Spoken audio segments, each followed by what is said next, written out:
Hei, salutare oameni buni și bine m-am găsit la un videoclip de Dream League Soccer cu muzică pe fundal.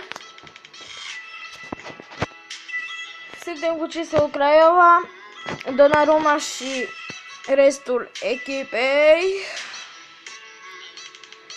Dacă vă place acest joc pe Android, să nu uitați să dați un like și un subscribe.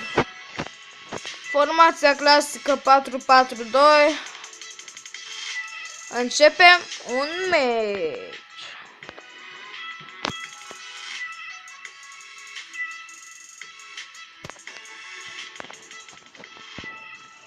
Dacă mai vreți bine,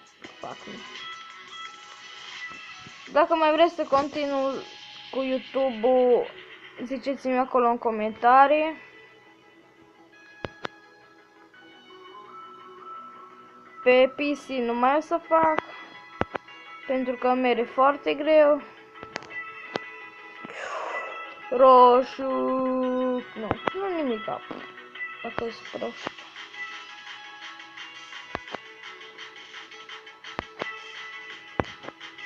Și ai plecat.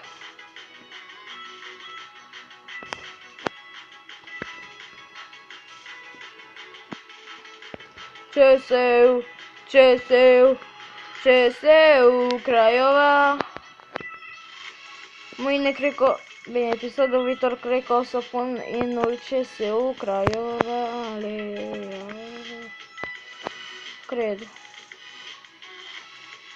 Dacă vreți să nu uitați să dați un like acolo. Băgați ai.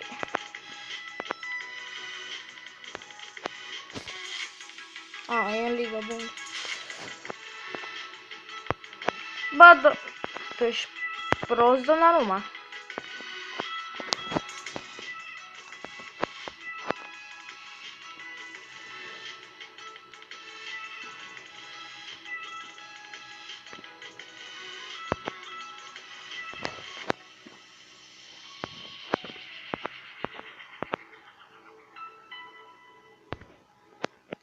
Dar la nu fără nimic. Galben. Și l-am accidentat.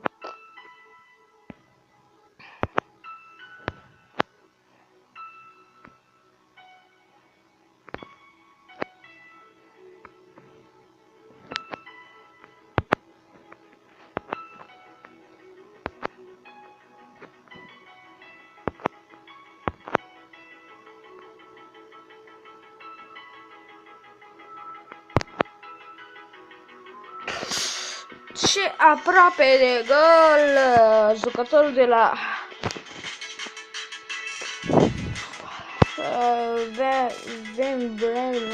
o echipă din Anglia, la care este gardă West Ham, West Ham. Este 0-0 momentan.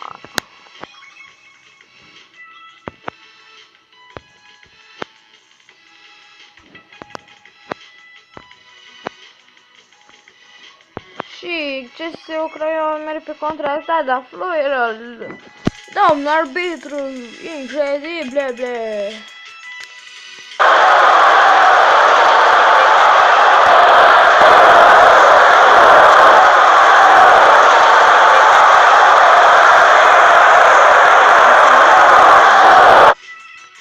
Gata.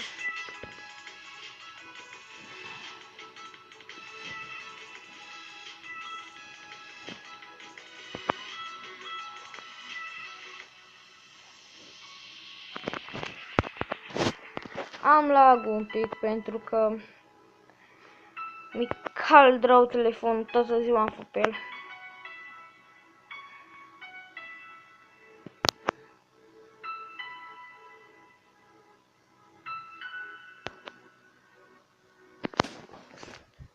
Bă, deci nu vine să cred că am ratat, bă.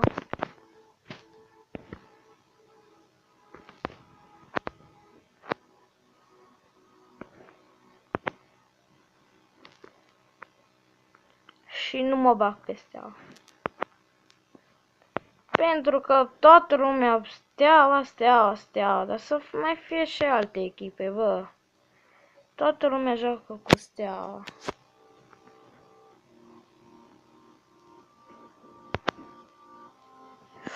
Gol! Gol!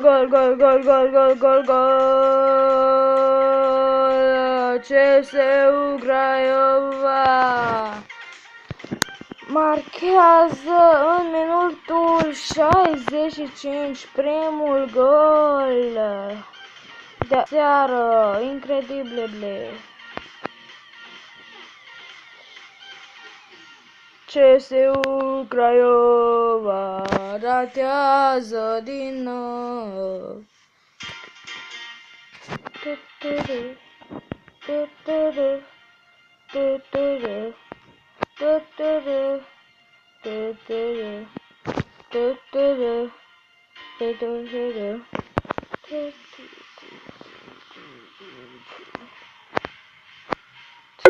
Bravo.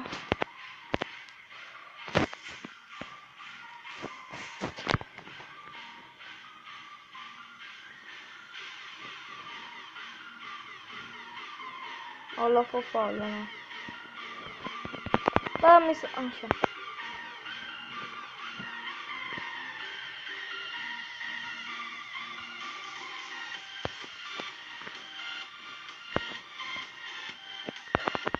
Ce șut incredibil!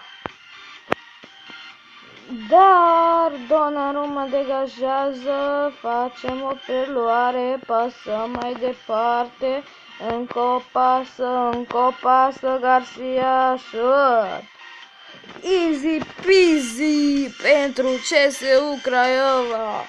Ce tiki-taka, CSU Craiova! CSU Craiova!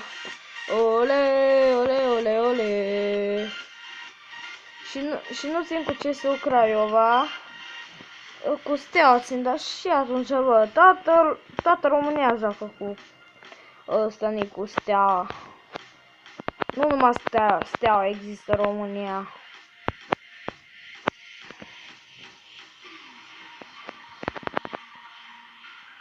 Există și alte echipe, de exemplu CSU, Viitorul și restul.